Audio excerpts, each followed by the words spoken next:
ادي يا حبايبي اكلة النهاردة معانا اهيت. الفتة بالخل والثوم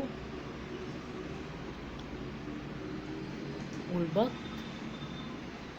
المسلوق ومتحمر في الفرن بالزبدة.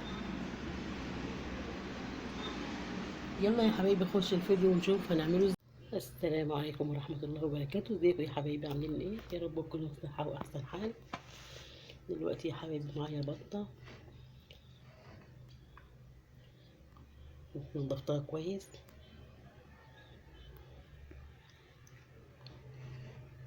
هديها كمان شطفة بقى واكتف رجليها ونعلق عليها.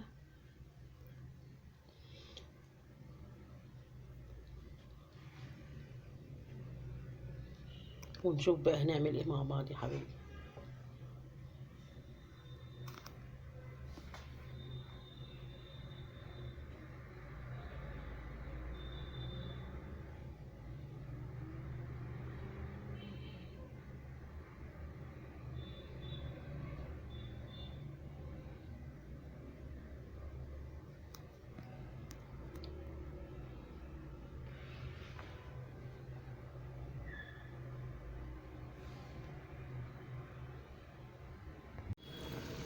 البطة هنا يا حبايبي اديتها تشويحة كده في معلقة زبدة بالحبهان ورق اللورا والفلفل الأسمر والبصل، ونزلت عليها بطماطماية كبيرة كده مقطعة عشان تسكر الشوربة تخليها طعمها حلو. وبعدين نزلت عليها بالمية بتغلي.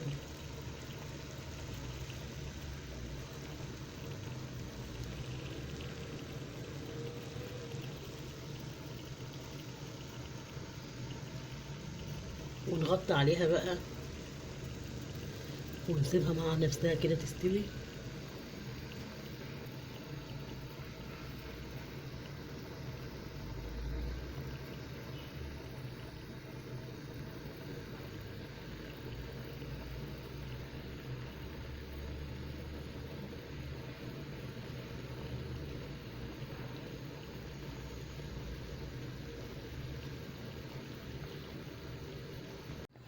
ودلوقتي يا حبايبي علقت على شوية رز ده هم حلوين كويسين جدا.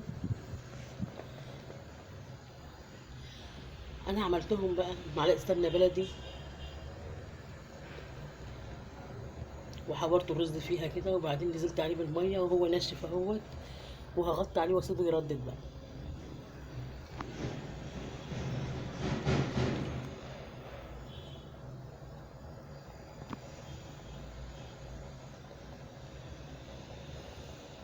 لا حول ولا قوة الا بالله يا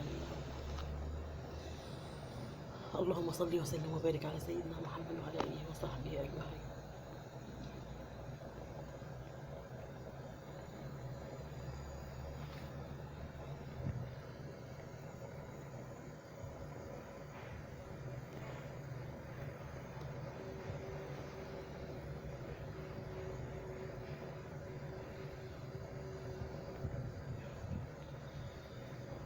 والرز استوى معايا يا حبايبي، مفرفر وجميل اهو،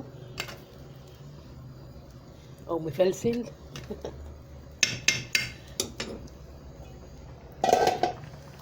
ومعايا هنا ادي البطه اهي شغاله اهي.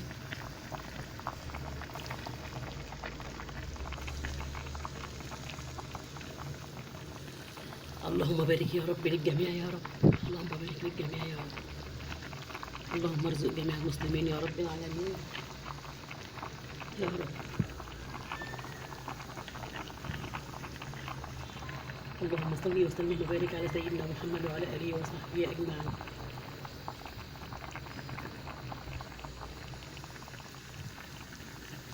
عليه افضل الصلاه والسلام.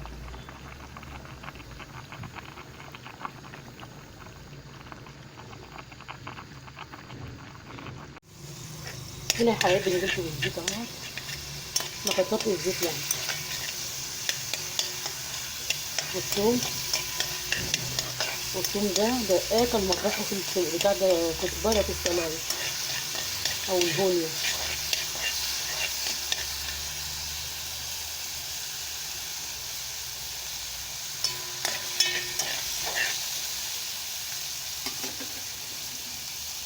ده عشان اعمل بقى شويه فته كده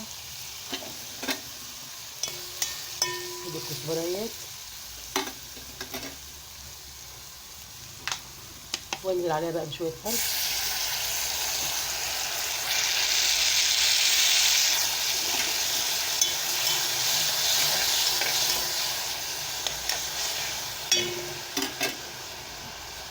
وبعدين انزل بالطماطم المفرومه مع قرن فلفل احمر كده حلوين.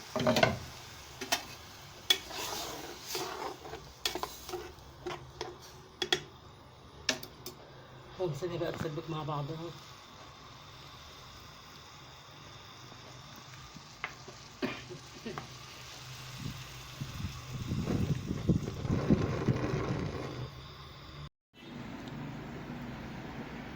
ادي الفته خلصت دلوقتي يا حبايبي. طبعا لا بحمر الرقاق ولا كلام من ده خالص. طبعا بغلي الشوربه وبنزل بالرقاق المتقطع في الشوربه، وبغرفه بقى في الطبق، واحط رز، وبحط بقى صلصه طبقتين كده فوق بعض، وبرده رقاق ورز وصلصه وبس. خلاص كده فوق، مش هحمره بقى وكلام من ده، مش ناقصين دهون. وادي الشوربه بتاعتنا طبعا عشان حطيت عليها طماطميه كبيره كده، فده شكلها اهي، لان ما كنتش مكتره برده شوربه، كانوا شويه محبكين كده. وادي شكلها وطعمها جميل جدا.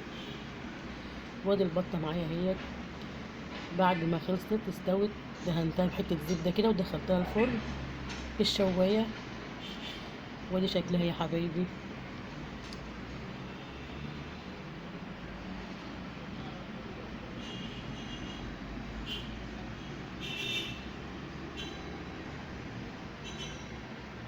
لا اله الا انت سبحانك.